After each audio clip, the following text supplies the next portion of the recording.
Ya, Assalamualaikum warahmatullahi wabarakatuh. Hari ini kita akan belajar tentang fisika thermal di minggu keempat, hari kedua. Ada beberapa materi yang akan kita pelajari. Pertama tentang transfer panas, yang kedua adalah teori kinetik. Ya, pertama mekanisme transfer panas itu jenis yang pertama adalah konduksi, di mana konduksi ini adalah aliran dari panas langsung melalui material secara fisik, ya. Jadi dia memerlukan material secara fisik, bukan materi vakum atau yang lainnya. Jadi oleh karena itu dia memerlukan memerlukan sebuah mekanisme tertentu. Secara harfiahnya sama seperti aliran air, cuma karena ini melibatkan perbedaan temperatur yang kita sebut sebagai transfer panas, ya. Yang pertama adalah ternyata secara eksperimen konduksi itu sangat dipengaruhi. Pertama adalah luas permukaan atau cross seksional, yang daerah sini, daerah ini nih, daerah ini, ya. Daerah cross seksional makin luas, makin alirannya makin cepat, makin kecil alirannya juga makin kecil. Oke. Kemudian konduksi juga sangat dipengaruhi oleh perbedaan temperatur antara misalnya temperatur tinggi, ya, daerah sini, ya, temperatur tinggi dan temperatur rendah. Jadi bergantung kepada perbedaan temperaturnya. Jadi kalau perbedaannya tinggi maka laju konduksinya makin panas. Kemudian juga kalau perbedaannya rendah maka lajunya akan rendah juga. Itu seperti perbedaan energi potensial. Jadi kalau misalnya dalam aliran air kan, kalau energi potensial tinggi maka lajunya akan makin cepat ke potensial yang lebih rendah, gitu. Kemudian kita lihat bahwa laju konduksi ini, ya, itu steady itu stabil terhadap waktu. Jadi tidak ada pengaruh waktu, cuma dia akan berkurang laju konduksinya bergantung pada panjang dari bar yang kita gunakan, misalnya itu, ya, dipanjang dari materialnya, dari material fisiknya. Jadi kalau kita secara intinya adalah bahwa konduksi itu jadi transfer panas secara langsung, direct kontak atau kontak secara langsung antara sumber reservoir dan cold reservoir. Oke. Biasanya umumnya yang digunakan adalah material yang padat, yang biasanya bahkan umumnya adalah logam, agar nanti akan terlihat bahwa dipengaruhi oleh konstanta konduktivitas, ya, yang menggambarkan kecepatannya. Kemudian juga dipengaruhi oleh luas permukaan, ketebalan, kemudian perbedaan temperatur, ya, dan seterusnya. Maka laju atau kita sebut sebagai daya, joule per second atau watt, itu sama dengan jumlah kalor dibagi waktu, ya. Ini sama dengan K, sebanding dengan A, sebanding dengan perbedaan temperatur, dan berbanding terbalik dengan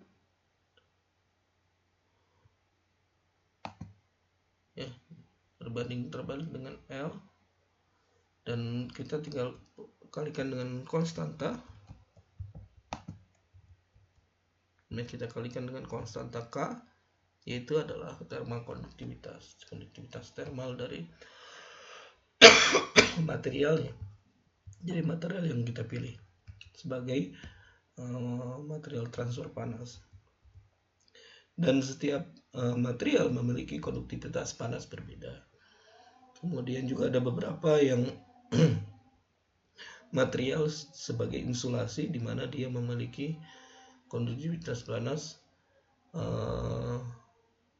yang sangat kecil sehingga dia berfungsi sebagai blok atau untuk menyekat antara satu reservoir dengan cold reservoir, hot reservoir dengan cold reservoir. Oke.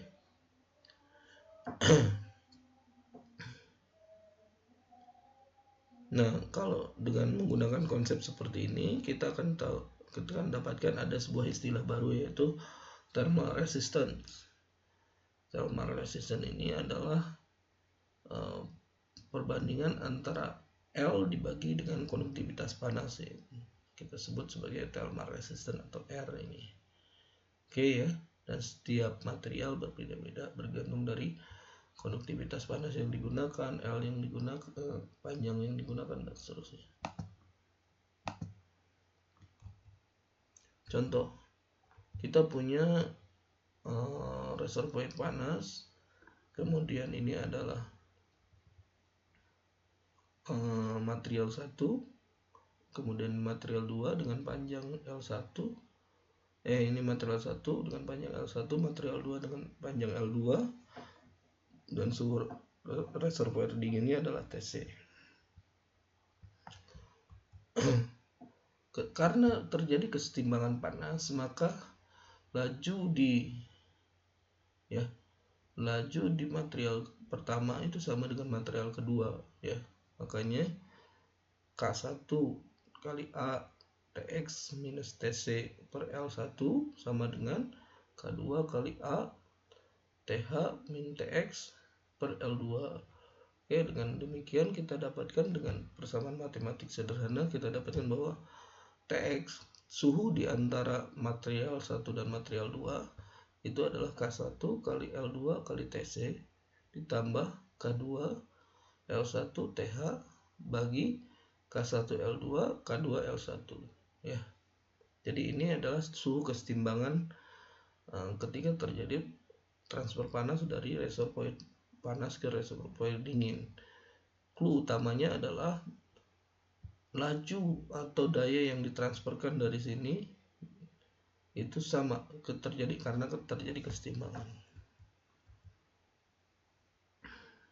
Oke, masukkan TX ke dalam sini, yang TX ini ke dalam persamaan konduktivitas atau laju konduktivitas, maka didapatkan bahwa laju konduktivitas itu sebanding dengan A kali TH minus TC dibagi L1 K1 ditambah L2 K2, ya. Oke, kemudian jika misalnya terdapat beberapa slab atau misalnya beberapa material yang ditumpuk, maka dapat kita uraikan bahwa laju konduktivitas panas itu sebanding dengan A dikalikan perbedaan temperatur antara reservoir dibagi jumlah dari panjang material dibagi dengan konduktivitas material tersebut, dan untuk material 1, 2, 3 dan seterusnya. Oke. Ya, itu. Oke. Kemudian nah ini, ya. Coba kita perhatikan bahwa ada beberapa material, ada 4 material A, B, C, di mana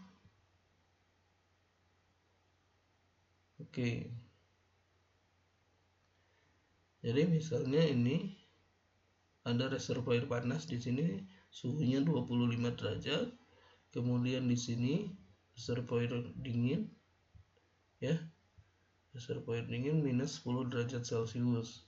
Oke, dan kemudian kita cari berapa nilai K yang dimiliki oleh A, B, C, dan D. Yang ternyata, ya, kalau kita hitung besarnya, ternyata kita uraikan dari masing-masing dan kita dapatkan bahwa KB dan KD itu sebanding, kemudian Ka kemudian Kc ya. Jadi kita bisa hitung sebenarnya ya. Kemudian ada mekanisme transfer panas melalui konveksi. Umumnya aliran panas melalui konveksi itu melalui laju fluida ya, bisa berbentuk liquid atau bisa berbentuk gas.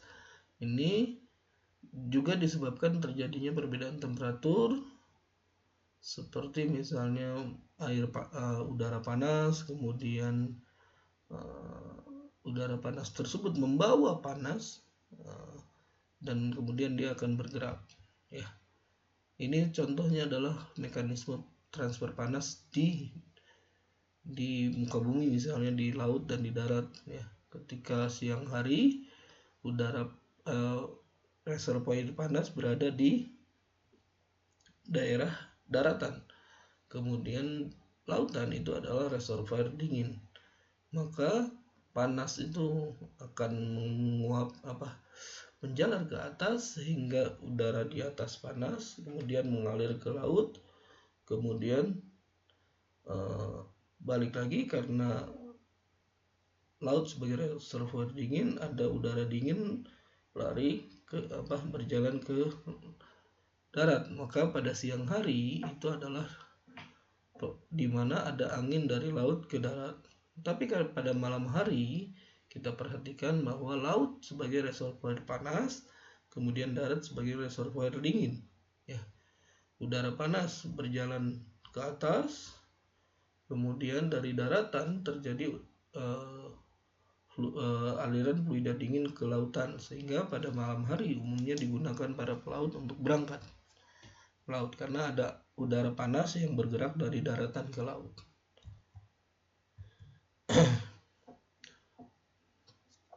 Jadi konveksi adalah transfer panas dari suatu material ke material lain melalui gerakan dari molekul fluida ya, bisa fluida bisa gas.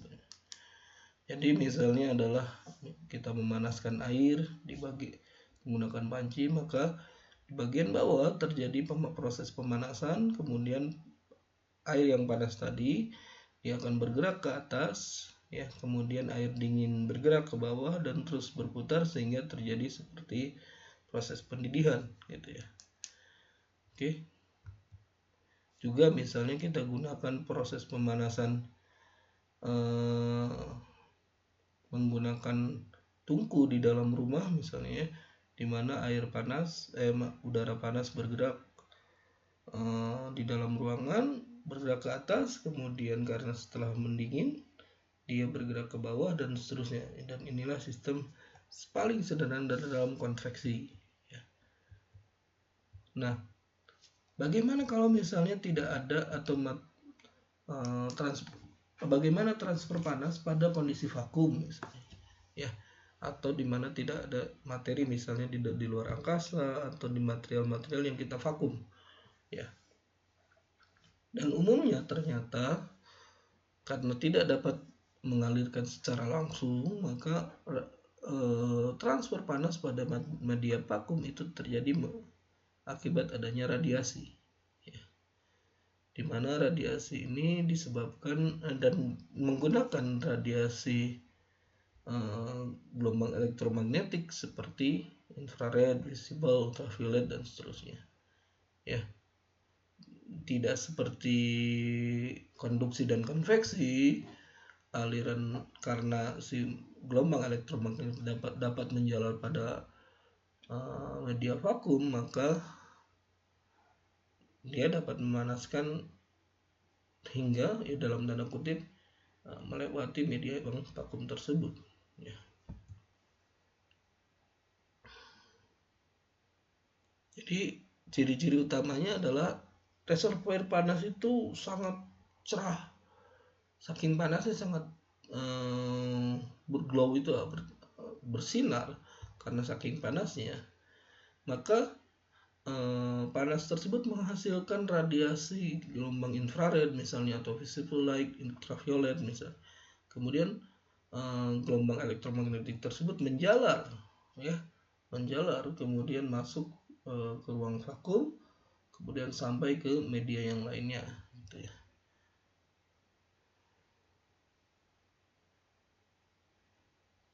Misalnya adalah kita dapat mengamati benda-benda di sekitar kita pada kondisi gelap menggunakan teknologi infrared, misal kamera infrared, karena pada utamanya adalah semua benda ini memancarkan radiasi gelombang elektromagnetik dalam bentuk infrared, dan kita bisa deteksi itu menjadi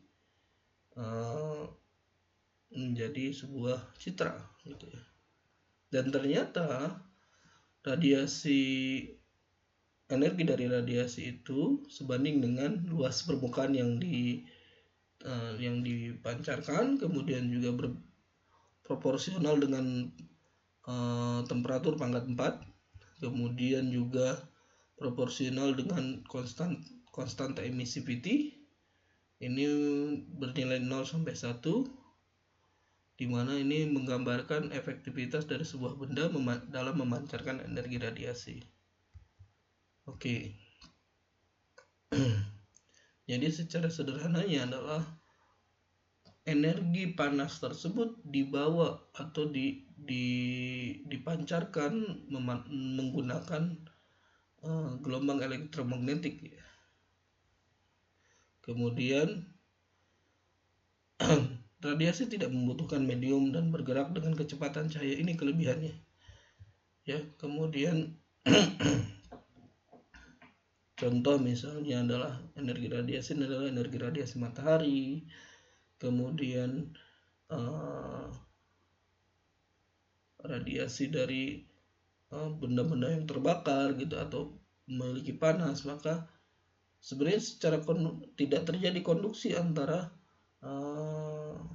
atau konduksi atau misalnya konveksi dari material dengan cold surface gitu ya, atau material yang mendapatkan radiasi tersebut, tapi karena radiasi tersebut dibawa oleh gelombang elektromagnetik, maka energi panas dapat terasakan oleh reservoir dingin. Oke. Dan ternyata laju radiasi ini itu sebanding dengan konstanta emisi ini itu bergantung daripada luas permukaan ya, bergantung pada temperatur pangkat 4, kemudian ada lagi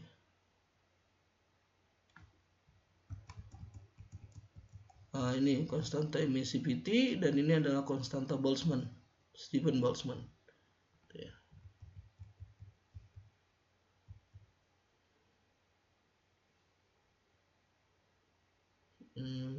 Ini nih yang tadi sebenarnya ini contoh soal yang silahkan dikerjakan, kumpulkan sore ini. Ini udah dikerjakan ternyata. Oke, jadi kita tahu perbedaan sebelum jadi T4 nya kita ketahui.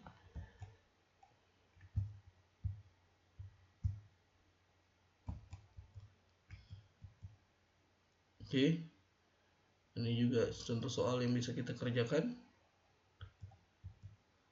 Jadi ini secara konsep adalah awal atau dasar dari black body radiasi. Nah,